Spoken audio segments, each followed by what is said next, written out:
واقعہ جو ابھی تازہ رونما ہوا پیش آیا اور پھر اسے وائرل بھی کیا گیا سوشل میڈیا پر، اس کے تناظر میں کچھ باتیں عرض کرنا چاہتا ہوں۔ یہ واقعہ حیدرآباد کا ہے۔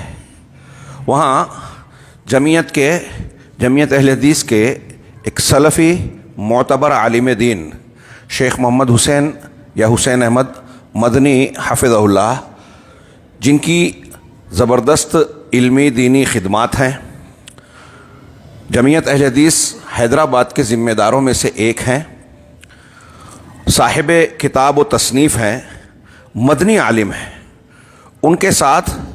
ایک بڑا ہی افسوسناک اور قابل مذمت واقعہ پیش آیا۔ جمعیت اہل حدیث حیدرآباد کی ایک میٹنگ بلائی گئی، اس کے ایجنڈے اور مقررہ موضوعات طے تھے، لیکن میٹنگ کے دوران کچھ الزام تراشیاں ہوئیں۔ ایک خاتون نے ان کے تعلق سے کچھ نازیبا حرکتوں کا ذکر کیا اور پھر بغیر کسی تفصیلی گفتگو اور اصولوں پر عمل کیے کچھ لوگوں نے ان کے اوپر حملہ کر دیا، اور اس کے جو مناظر ہم لوگوں نے سوشل میڈیا پر دیکھیں، اسے دیکھ کر انتہائی حیرت اور افسوس ہوتا ہے۔ عام مسلمان تو چھوڑیے، اہل حدیث وہ بھی ان کا چنندہ طبقہ جس میں متعدد علماء کرام مجلس میں موجود ہیں، جمعیت اہل حدیث کی ایک میٹنگ ہے، اس میں ایک عالم دین کے ساتھ اتنا ظالمانہ اور ناروا سلوک جو شرعی اعتبار سے بھی کسی خانے میں شرعی تعلیمات کے مطابق نہیں بیٹھتا، اور اگر دنیاوی قوانین و اخلاقیات کے اعتبار سے دیکھا جائے تو اس اعتبار سے بھی مناسب معلوم نہیں ہوتا۔ میں ایک جملے میں یہ کہوں کہ آپ حضرات سوچیں گے کہ حیدرآباد کا واقعہ ایک عالم دین کے ساتھ، وہاں اسے میں یہاں کیوں تذکرہ کر رہا ہوں؟ اس کی وجہ ہے علماء کرام کی توقیر اور عزت کرنا۔ قرآن و حدیث کی تعلیمات کے روشنی میں سلف اور خلف کے علماء کرام کہتے ہیں کہ یہ سنت کا حصہ ہے۔ علماء کرام کی عزت علم کی، دین کی عزت ہے۔ اس میں علم اور شریعت کے تحفظ اور بقا کی ضمانت ہے۔ اگر آپ کے درمیان علماء ربانیین موجود ہیں، قابل اعتماد علماء موجود ہیں، تو ان کی عزت آپ کر رہے ہیں، مطلب آپ دین کی حفاظت کا انتظام کر رہے ہیں۔ اس تناظر میں یہ بہت اہمیت کی حامل بات ہو گئی کہ عوام اور خواص کو علماء کرام کے مقام اور ان کی حیثیت اور حقوق کا کچھ احساس دلایا جائے۔ شیخ محمد حسین صاحب کے ساتھ جو واقعہ حیدرآباد میں رونما ہوا، اس کے رد عمل میں متعدد علماء کرام نے اپنی آواز بلند کی، دروس کی شکل میں اور خطاب یا آڈیو ویڈیو کی شکل میں اپنے رد عمل کا مظاہرہ کیا، اور یہ ضروری تھا۔ اللہ کے نبی جناب محمد رسول اللہ صلی اللہ علیہ وسلم کا ارشاد گرامی ہے، انصر اخاک ظالما او مظلوما، اپنے بھائی کی مدد کرو، وہ ظالم ہو یا مظلوم ہو۔ صحابہ کرام نے پوچھا کہ ظالم کی مدد تو سمجھ میں آتی ہے، ہاں مظلوم کی مدد تو سمجھ میں آتی ہے کہ وہ مظلوم ہے، اس کا کچھ تعاون کیا جائے، لیکن ظالم کی مدد کیسے کی جائے؟ تو اللہ کے نبی جناب محمد رسول اللہ صلی اللہ علیہ وسلم نے فرمایا کہ ظالم کو ظلم سے روک کر اس کی مدد کی جائے۔ اس پورے واقعے میں جو شخصیت مظلوم ہے اور اس شخصیت کا علم جو مظلوم ہے دین کے حوالے سے، اور جو ظالمین ہیں اور جو وہاں موجودین ہیں،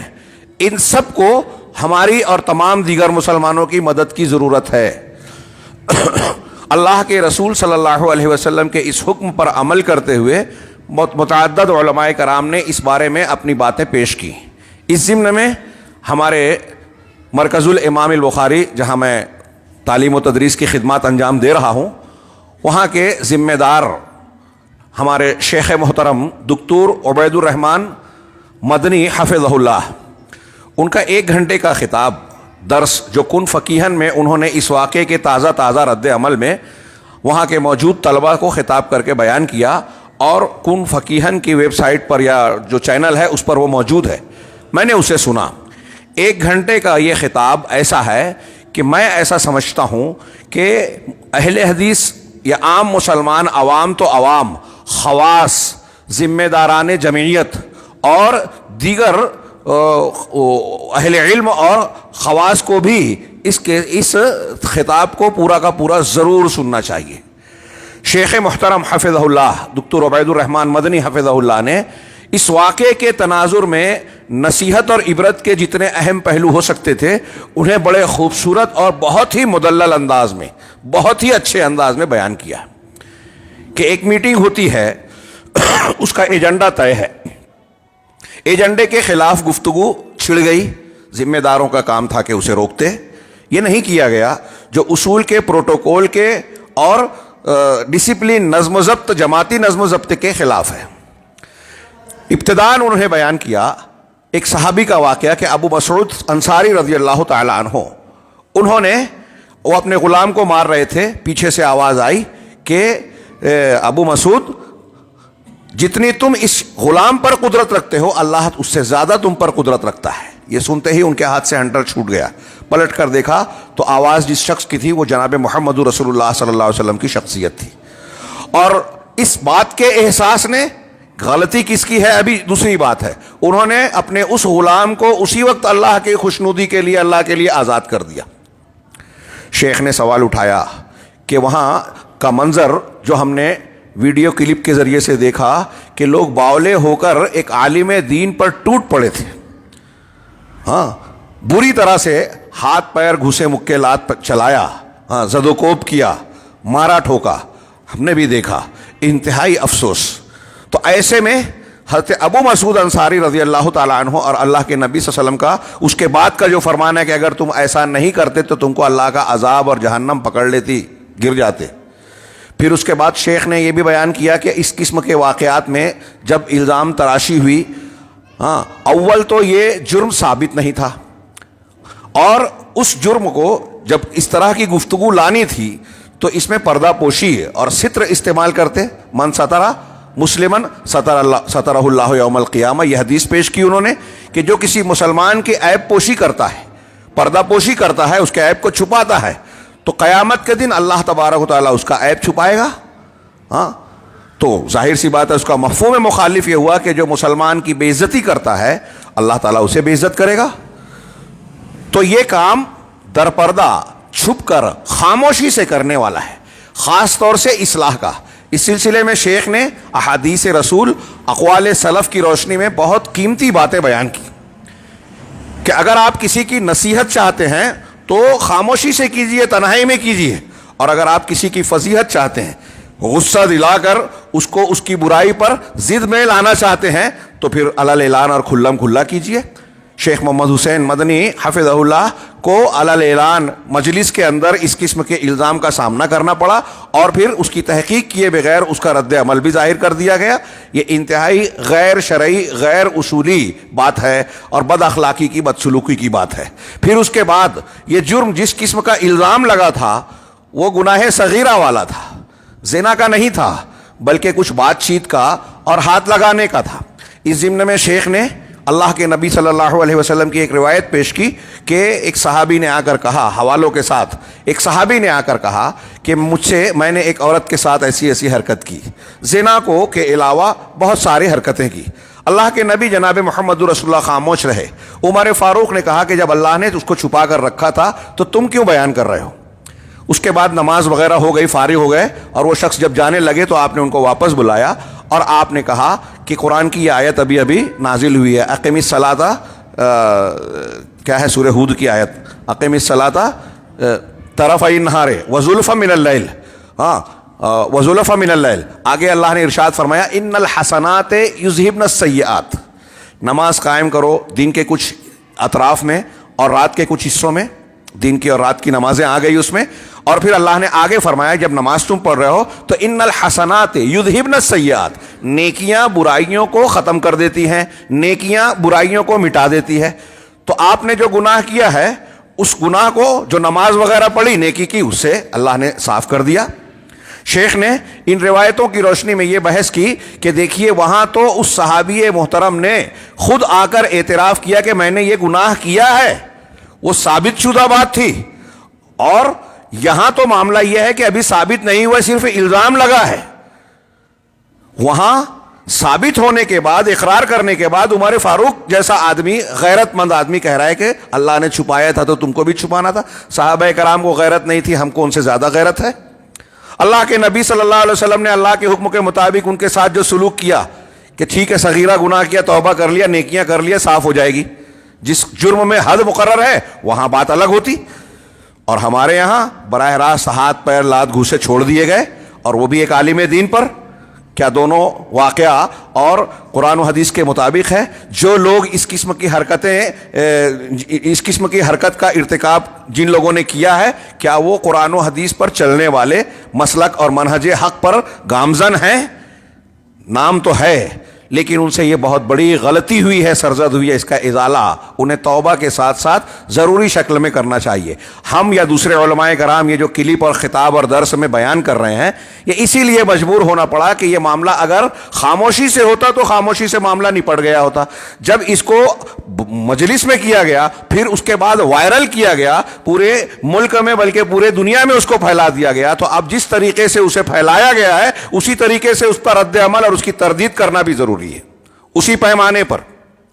شیخ نے اس ضمن میں قرآن کی آیتیں جو میں نے ابھی پڑھی ہے اور اس کے آگے کی کچھ آیتیں سورہ نور کی آیتیں پڑھی, جس میں اللہ تبارک و تعالیٰ کی ہدایات ایسے معاملے میں مسلمانوں کو قیامت تک جھنجھوڑ رہی ہے کہ ہمارا موقف ایسے معاملات میں کیا ہونا چاہیے. شیخ کی پوری باتیں اعادہ ہو جائے گی. میں سرسری طور سے عرض کروں کہ مسلمانوں کا رویہ ایسی خبروں کے سننے پر کیا ہونا چاہیے. اگر آپ اور ہم کسی مسلمان کے بارے میں خاص طور سے اگر اس کا پہلے کا معاملہ ہمارے سامنے ہے کہ وہ دیندار ہے, اچھے کام والا ہے, صحیح عقیدے اور صحیح دین والا ہے, اس کا کردار ہمارے سامنے اگر اچھا ہے, دین کا سے منسلک ہے, تو ایسے مسلمان کے بارے میں اگر کوئی الزام تراشی کی بات آئے, بغیر ثبوت کے کوئی بات پیش کی جائے, یہ پورا واقعہ اور پوری آیتیں جو ہے سورہ نور کی ام المومنین حضرت عائشہ صدیقہ رضی اللہ تعالی عنہا کے تعلق سے جو منافقین اور پھر ان کے دام میں آ کر کچھ مسلمان سچے مسلمان بھی الزام تراشی میں شامل ہو گئے, واقعہ افک جسے کہا جاتا ہے, اس تناظر میں قرآن کی یہ آیتیں نازل ہوئی تھی. اللہ تبارک و تعالیٰ نے اس ضمن میں ارشاد فرمایا کہ لولا اذ سمعتموہ ظن المؤمنون والمؤمنات بانفسہم خیرا. یہ باتیں, یہ آیتیں اور اس پر تشریحات شیخ عبید الرحمن مدنی حفظہ اللہ کے خطاب میں درس میں موجود ہیں. میں اس کو پورا اعادہ کرنا نہیں چاہتا تھا, لیکن جو لوگ یہاں میرے حاضرین ہیں وہ اس سے ناواقف ہوں گے, اس لیے ہلکا پھلکا تذکرہ کر رہا ہوں. اللہ تعالیٰ نے فرمایا کہ ایسا کیوں نہیں ہوا کہ مسلمان مومن مرد اور عورتیں جب انہوں نے یہ بات اور یہ خبر سنی تو اپنے آپ پر خیر کا گمان کرتے, اپنے آپ پر قیاس کرتے خیر کا, کہ میں ایسی حرکت کر سکتا ہوں کہ جب میں نہیں کر سکتا تو وہ بھی نہیں کر سکتا, وہ مومن ہے. وقالوا ھذا افک مبین, اور یہ کہتے کہ یہ کھلا ہوا بہتان ہے, جھوٹ ہے, گڑھی ہوئی بات ہے, تراشا ہوا الزام ہے, سازش ہے. ایسا کیوں نہیں کہا مسلمانوں نے جب اس طرح کی خبر سنی ام المومنین کے تعلق سے؟ اور عام مسلمان جس کا بیک گراؤنڈ اچھا ہے, دیندارانہ ہے, اس کے تعلق سے ہمارا موقف یہی ہونا چاہیے. جس کا کردار مجروح ہے پہلے سے اس کی بات الگ ہوگی. اور پھر آگے اللہ نے کہا کہ 4 گواہ کیوں نہیں لائے؟ اگر وہ گواہ لے بھی آئے, اگر وہ گواہ نہیں لائے ہیں تو ایسے لوگ اللہ کے نزدیک جھوٹے ہیں. علامہ ابن تیمیہ کہتے ہیں کہ اگر کسی نے کسی کو زنا کرتے ہوئے بھی دیکھا, قرآن کی اس آیت کے مطابق اگر وہ 4 گواہ نہیں لا پایا تو قرآن کہہ رہا ہے وہ جھوٹا ہے. دیکھا ہے تب بھی جھوٹا ہے. عدالت کی گواہی الگ ہے, یہ معاملہ الگ ہے. ہمارے ہاں کچھ لوگ علماء کرام پر تنقید کرنے, طعن و تشنیع کرنے کے لیے یہ عذر تراشتے ہیں کہ دیکھیے محدثین نے جرح و تعدیل میں روات حدیث کے متعلق بیان کیا کہ فلاں ضعیف ہے, فلاں جھوٹا ہے, فلاں متہم بالکذب ہے, اور اس کو فٹ کرتے ہیں لوگوں کی عزتوں کو نشانہ بنانے اور خاص طور سے علماء اور خواص کو نشانہ بنانے کے جواز میں پیش کرتے ہیں کہ جب محدثین نے روات حدیث کے ساتھ ایسا کیا تو ہم لوگ جو ہیں علماء کو بھی نشانہ بنا سکتے ہیں. کیا یہ استدلال ان کا صحیح ہے؟ حدیث کے روات میں ضرورت ہے کہ جب وہ حدیث بیان کر رہے ہیں تو لوگ ان کی بیان کردہ جھوٹی غلط حدیثوں سے, غیر ثابت شدہ حدیثوں سے دھوکہ نہ کھائیں. یہ دین کی خدمت ہے, اعلیٰ مقصد ہے. لیکن جب آپ عام حالات میں کسی عالم دین کے کردار اور اخلاق پر تہمت لگاتے ہیں, الزام تراشی کرتے ہیں, یا ثابت شدہ اس کے اندر واقعی عیب ہے اور آپ اسے لوگوں میں بیان کرتے ہیں, تو یہ حدیث کے راویوں پر جرح کرنے کی طرح نہیں ہے. آپ نے دین کو سمجھا ہی نہیں ہے. ایک مسلمان کو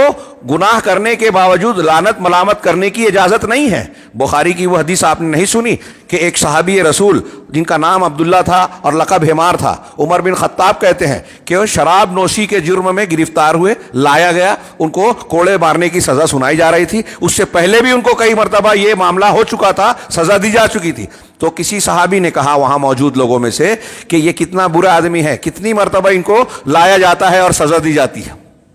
ہاں، اللہ تبارک و تعالیٰ کی اس پر لعنت ہو، یہ کتنی مرتبہ سزا دیے جاتے ہیں۔ جب اللہ کے نبی جناب محمد رسول اللہ صلی اللہ علیہ وسلم نے یہ بات سنی، ہماری زندگی میں گرد و پیش میں یہ واقعات آتے ہیں، غور سے سنیے گا۔ آپ نے سنا تو انہوں نے کہا کہ لا تلعنہ، ان پر لعنت نہ کرو، لا تلعنوہ، ان پر لعنت، ان کو لعنت ملامت نہ بھیجو، ان لعنت ملامت مت کرو۔ ہاں، فإنہ یحب اللہ ورسولہ، اس لیے کہ وہ اللہ اور اس کے رسول سے محبت کرتے ہیں۔ شراب نوشی کے جرم میں پکڑے گئے، کوڑے کی سزا دی جا رہی ہے، ثابت ہے گناہ، اس کے باوجود رسول اللہ صلی اللہ علیہ وسلم کہہ رہے ہیں کہ ان پر لعنت نہ بھیجو، ان کو لعنت ملامت کا نشانہ نہ بناؤ، کیونکہ وہ اللہ اور اس کے رسول سے محبت کرتے ہیں۔ اب ایک عالم دین کے تعلق سے جس کو ہم دیکھتے ہیں کہ وہ دین کی خدمت کر رہے ہیں، کتابیں لکھ رہے ہیں، مسلک اور منہج کے تعلق سے غیرت مند ہے، کیا ان کے تعلق سے ہمیں یہ خیال نہیں آیا کہ اگر بالفرض بشری تقاضے سے ان سے کبھی کوئی خطا ہوئی بھی ہوگی تو انہوں نے توبہ کر لی ہوگی یا توبہ کر لیں گے، اور وہ بھی کبیرہ حد تک نہیں پہنچے ہیں جو الزام لگایا گیا۔ الزام لگانے والی خاتون نے خود کہا کہ میرے ایمان نے یہ گوارا نہیں کیا کہ میں ان کو قابو دیتی، لہذا جب بڑا جرم تھا ہی نہیں تو آپ ان کو نہ صرف یہ کہ لعنت و ملامت کر رہے ہیں بلکہ بھری مجلس میں رسوا کر رہے ہیں، ان کے ساتھ انتہائی بدسلوکی کر رہے ہیں، جانوروں کی طرح ان کو مارا پیٹا گیا اور پھر اس کو وائرل بھی کیا گیا پورے ملک میں۔ کون سا اصول ہے؟ کون سے قرآن و حدیث کو یہ مانا جاتا ہے؟ بہرحال ان آیتوں میں اللہ تبارک و تعالیٰ نے آگے یہ بھی کہا کہ اگر اللہ کا فضل اور رحمت نہیں ہوتا دنیا اور آخرت میں تو جو کچھ تم نے کیا اس پر تم کو بہت عظیم عذاب لاحق ہو جاتا۔ ہاں، ایسا کیوں نہیں ہوا کہ جب تم اس کو اپنی زبانوں سے تم اس کا چرچا کر رہے تھے، ہاں، اور ایسی بات کہہ رہے تھے، اپنے منہ سے ایسی بات نکال رہے تھے جس کا تمہیں علم نہیں تھا، وَتَحْسَبُونَهُ هَيِّنًا، اور اس کو تم ہلکا سمجھ رہے تھے، کسی مسلمان کی عزت کو اچھالنا، کیچڑ اچھالنا، تم اس کو معمولی بات سمجھتے ہو، وَهُوَ عِندَ اللَّهِ عظیم، جبکہ یہ اللہ کے نزدیک بہت بڑی بات ہے۔ اللہ کے نزدیک چھوٹی بات نہیں ہے کہ ہم کسی کی عزت کو اچھالیں مسلمان کی۔ ہاں، وَلَوْلَا إِذْ سَمِعْتُمُوهُ، اور ایسا کیوں نہیں ہوا کہ جب تم نے یہ خبر سنی تو تم نے یہ کہا مَا يَكُونُ لَنَا أَن نَتَكَلَّمَ بِهَذَا، ہمارے لیے یہ جائز اور درست ہی نہیں ہے کہ اس کو اپنی زبان سے نکالیں، ایسی بات کہیں، سبحانک، ہاں، اللہ پاک ہے، اللہ تو پاک ہے، ھذا بہتان عظیم، یہ بہت بڑا بہتان ہے۔ یہ آیتیں اور اس کے آگے پیچھے کا سیاق و سباق، اس کا پس منظر اور اس کا کیا کہتے ہیں شان نزول وغیرہ اگر آپ ملاحظہ فرمائیں تو اس سلسلے میں قرآن کی ہدایتیں، قرآن و حدیث کی ہدایتیں بہت واضح ہے، اور قرآن و حدیث کی ان تعلیمات کو صحابہ کرام کے معاشرے میں اس پر جو عمل تھا ان چیزوں کو ہم سامنے رکھیں اور آج اپنے سماج اور گرد و پیش میں ہم دیکھیں تو ہمیں ایسا محسوس ہوتا ہے کہ مسلمان کہلانے والے ہم اور آپ، ہاں، عوام تو عوام ہیں، جاہل تو جاہل ہیں، خواص اور بہت سارے علم اور دانش کے دعوے دار بھی ایسا محسوس ہوتا ہے کہ ان تعلیمات سے بے بہرا اور جاہل ہے۔ اگر ان کو علم بھی ہے تو معلومات اور انفارمیشن کی حد تک، ان کی زندگی میں اس کے اثرات نظر نہیں آتے۔ اور ایسا واقعہ جو شیخ محمد حسین کے ساتھ ہوا ہے، ایسا واقعہ رونما نہیں ہوتا، اور یہ واقعہ جو آج رونما ہوا ہے اس کے پس منظر میں اگر سماج اور معاشرے کا جائزہ لیا جائے تو ہمیں یہ نظر آئے گا کہ علماء کے حقوق اور علماء کی توقیر کی جو سنت ہے، قرآن و حدیث کی جو تعلیمات ہے، علماء کا جو مقام قرآن و حدیث کی نصوص متعین کرتے ہیں، صحابہ اور سلف کا جو منہج اور اس سلسلے میں جو ہدایات ہیں، ان تمام چیزوں کو لوگوں نے نظر انداز کر دیا ہے، اور علماء کی اس بے عزتی میں دین کی اور علم کی بے عزتی ہو رہی ہے۔ شیخ نے پھر اس پر بھی بات کی کہ اگر بالفرض یہ جرم ثابت بھی ہوتا، صحیح بھی ہوتا، تحقیق نہیں کی گئی اور مار ٹھوک شروع کر دی گئی، اگر ثابت بھی ہوتا تو کیا اس کی یہ سزا ہے جو دی گئی، اور اگر ثابت ہو بھی جائے تو کیا سزا دینے کا اختیار اس مجلس کے لوگوں کو، جمعیت کے لوگوں کو، عوام کو، لوگوں کو ہے؟ اسلامی حکومت میں سزاؤں اور حدود کا نفاذ کون کرتا ہے؟ عوام کرتے ہیں؟ قانون اپنے ہاتھ میں لینا جو کہا جاتا ہے، کوئی عدالت نہیں کہتی کہ عوام کو سمجھ میں آ جائے کہ یہ غلط ہے تو اس کی سزا دے دے، آپ کو ہم کو پتہ چلے فلاں نے چوری کی ہے، اسلامی سزا ہاتھ کاٹنا ہے تو ہم کاٹ دیں گے۔ یہی تو خارجیوں کا طریقہ کار ہے کہ وہ آدمی کافر مرتد ہو گیا، اس کو گولی مار دی جائے، قتل کر دیا جائے، اور دھماکے شروع کر دیے گئے، قتل شروع کر دیا گیا۔ یہ دین کا، قرآن و حدیث کی تعلیم کا اور اہل حق کا طریقہ نہیں ہے، ہاں، کہ آپ اپنے طور سے سزا دیں۔ شیخ نے پھر اس ضمن میں آخر میں علماء کرام کی توقیر اور عزت سے متعلق بعض اقوال اور بعض انتہائی مفید باتیں پیش کی۔ یہ شیخ عبید الرحمن مدنی حفظہ اللہ کے خطاب کا میں نے اب تک خلاصہ پیش کیا۔ انتہائی اختصار کے ساتھ میں کچھ نصوص کی طرف